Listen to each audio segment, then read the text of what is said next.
Cancer screening guidelines have come under fire from medical experts who say that the outdated policies are responsible for the deaths of hundreds of Canadians. Dr. Iris Gorfinkel is here to give us an update on this and some other medical stories that are in the headlines. Thanks for being here. Thanks so much for having me again. Okay. So let's talk about this media conference, right? Where many experts say that the Canadian Task Force on Preventative Health Care are employing dangerous screening practices. Yeah, this is so interesting. So what happens, the radiologists and urologists come together and they say, hey, we're not being aggressive enough when it comes to screening. So the Canadian Preventive Task Force is made up of people like me, family doctors. And there's a bit of a conflict here.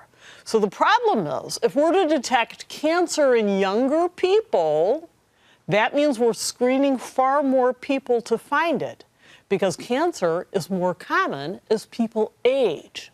So that's a big problem. So consider prostate cancer. So the biggest risk factor is just getting older. But what happens if we screen a younger man? What happens if we screen with that PSA blood test? We have to screen 1,000 people to save one life. And what is the cost of that?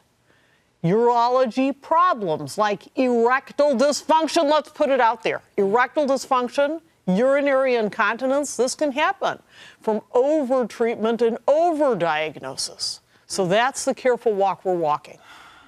So what do you make of this then? Where do you stand on our current guidelines?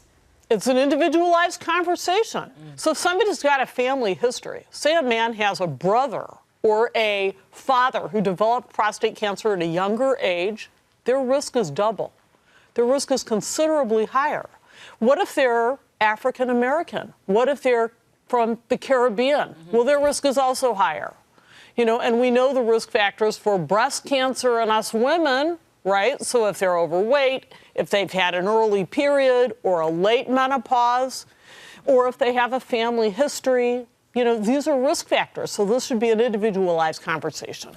So I have a friend, Bishop Briganti, who's very vocal about his colon cancer that he's going through right now. They wouldn't give him a colonoscopy.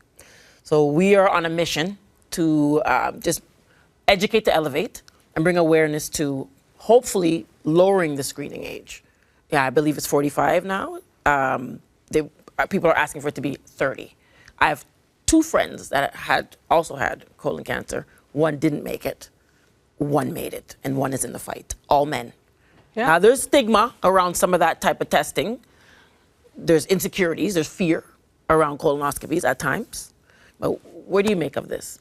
So we know that colon cancer rates are rising in young people. You know, so that's a serious problem. And what are the red flags? A change in the bowel habit that's unexplained. Unexplained weight loss, blood in the stool, a family history of early colorectal cancer in a sibling or in a parent. But even with that, the likelihood of colorectal cancer in someone who's young is low. And colonoscopy is not, you know, it's considered an invasive procedure. Here, I got this tube, it's 5 feet long, bend over, that's going in you after you've taken a prep to completely empty your bowel. Right. So all these things are hard. We're obliterating the natural microbiome so that we can see the walls when this endoscope goes in. Wow. So it's a big thing to do it at a young age when the test probability of there being a problem is low. Can I throw another treatment on the table here? Because I've just, having had a few family doctors, I experienced one who was very thorough. She retired. And then but now I feel like there's more of a hands-off approach. I mean, for example, breast exam, even self-breast exams, the doctor giving them to you. That is no more, at least from my experience. I just find there's less and less that is being, I'm there in the office, why not? I'm like, go for it. You're here, because I can't say that I do it all that regularly, but I used to, my doctor used to give me breast exams, but now they won't. And I don't, and I imagine science is saying that there are in the probabilities, I don't know if it's, you tell me the change, because of why the change. Let's take that apart. 85% of lumps are found by women themselves. not by doctors, because we're with our bodies all the time. So it's a good idea to get used to the feeling of our breasts. What does it feel like? You know, starting from the top, moving in a circular motion, thinking I'm moving skin over fat and glands over ribs and muscle. And at the bottom, at the end of the day, we're not looking for lumps per se. We're looking for something that stands out from within those layers in the tissue. That's what a breast exam does. That's what happened. I found something that stood out. And I even felt heat. It was just, I just knew something was different, right? Wow. I was able to finally get the biopsy, et cetera. But I knew my body. My body was saying, something's up here. Are we listening? Is the question. I think you're absolutely right. And a lot of women, even when they feel something, there's something going on which we don't want to believe that it could be anything, right? So there's this tremendous fear. What if it actually is my worst fear? And so they may put off calling, put off investigation, and that's crucial to do. If you feel something different, get it checked out. Right, early detection.